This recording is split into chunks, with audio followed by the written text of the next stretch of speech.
Hello everyone and welcome to part 2 of our fellow friend story of Paul. So a little summary: Paul was ambitious but lazy. He was in a frustrating cycle of dreaming, delaying and repeating. And Paul was basically stuck at the bottom of a mountain of his own making. And he received this invitation from Marisol. So Paul's first instinct was to refuse, but he accepted the challenge to climb the grape peak.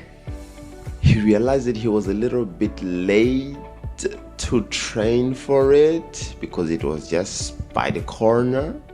The only way to reach the top was to take his first step. So he did it, and he realized that starting had been truly the hardest part. Somewhere on the climb, the doubt started creeping in, but he remembered all the other mountains he had backed away from. So he went forward, and every touch, sweetback and rocky path they had passed was necessary to bring them to the beautiful vantage point. Somewhere on the way, they were already giving up, but they received this sudden visit of an old man. So they came across this old man coming down the mountain in the middle of the little storm, who told them that the view up there would be worthy of every step in the rain. So they set off again, cautiously tackling the rocky incline the old man had warned them about. The wind had picked up, blowing gusts of wet, cold air at them. Paul's fingers were numb around his trekking pole, and each step required immense willpower. His mind was waged at war. One voice screamed, "Why are you doing this to yourself? This is miserable." But another voice, calmer and stronger now, responded, "Because I don't want to be the person who quits every time things get hard." As they climbed, Paul found motivation in the strangest way. He started talking to the mountain under his breath, as if it were a rival or a stern teacher. "You are not beating me," he whispered. After a hard section, jaw clashed. When he slipped or faltered, he'd glare upward and say, "Is that all you've got?" It was a little embarrassing, but it kept his focus away from the discomfort. Marisol heard one of these remarks and laughed. "Show that mountain who's the boss." The unpredictable weather threw one last challenge. A sudden clap thunder in the distance made them both jump. For a moment they hesitated, but it was distant and the storm seemed to be moving off to the east. Still, the adrenaline from the thunder propelled them swiftly over the final scramble of boulders. At this point, Paul's legs felt like lead, and he was running on determination alone.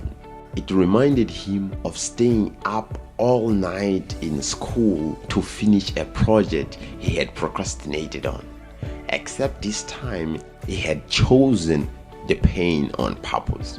Just when Paul feared the climb would never end, the ground started to level out. The rain lightened to a drizzle, and the clouds began to thin. Marisol, a few steps ahead, turned back to him an outstretched hand. "Come on, Paul," she said, beaming through the mud on her face. "We are there." He grasped her hand for the last few steps, clambering up onto a broad, flat summit. Suddenly, there was no higher to climb. They had made it. Paul stood up straight, trying to catch his breath, and then the clouds parted just enough for the late afternoon sun to break through. A golden light spilled across the mountain top, illuminating the panoramic view around them. It was as if the curtain of a stage had lightened on the world below. He could see valleys and rivers for miles, and shadows of the departing storm casting half the land in shade while the other half glowed. A faint rainbow even arced on the horizon where rain still fell. The old man was right. It was breathtaking. Marisol let out a whoop of joy, throwing her arms up. Paul just stood in awe, soaking it all in. The sight, the cold, clean air, the surreal knowledge that they were standing where they had only seen from afar all their lives. Grey Peak's summit had been a distant, neo-mythical thing on the skyline, and now it was real and under his feet. A laugh bubbled up in Paul's throat, surprising him. He laughed out loud, feeling a rush of triumph like never before. Rainwater and sweat mingled on his face, but he didn't care.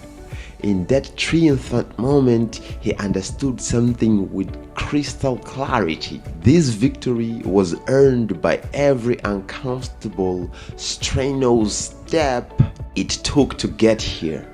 The view from the top wasn't just beautiful because of the landscape.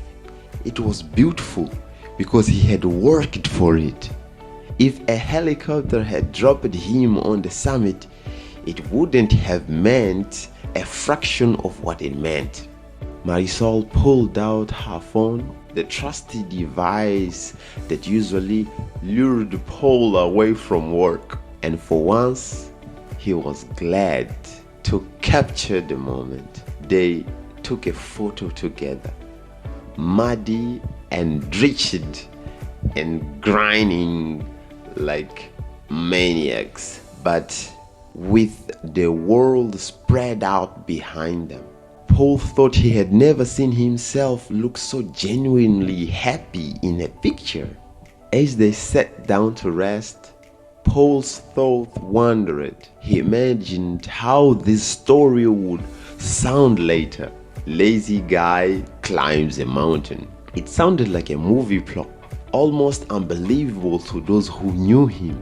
Yet he had done it. It struck him that if he could force himself up this mountain, what else had he been telling himself he couldn't do?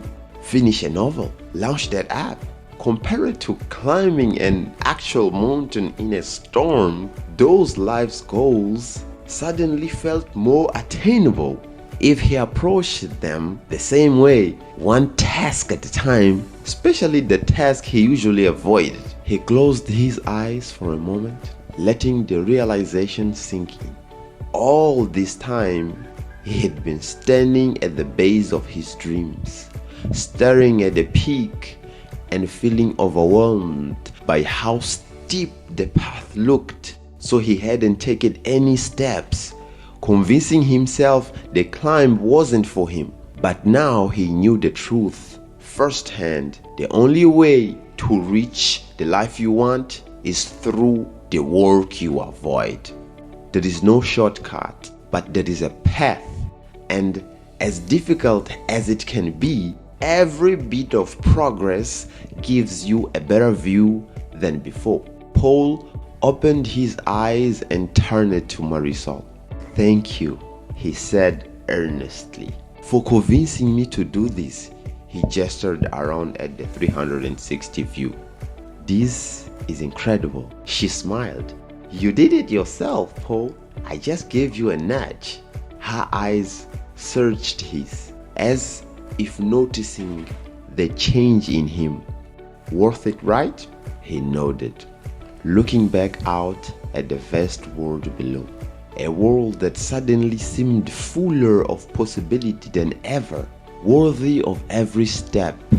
He echoed quietly, remembering the old man's world in a grin. The journey down the mountain was easier, on the lamps, though tougher on the knees. By the time they reached the foot of the great peak again, the rain had long stopped and a gently early evening sunlight peeked through the clouds. Paul's body was aching, drenched and exhausted, but inside he felt a fire burning that the cold and rain couldn't extinguish. It was the glow of accomplishment and a newfound resolve. As they walked back to the car, Paul noticed the mountain's peak now clear of clouds, visible again, the sunset sky.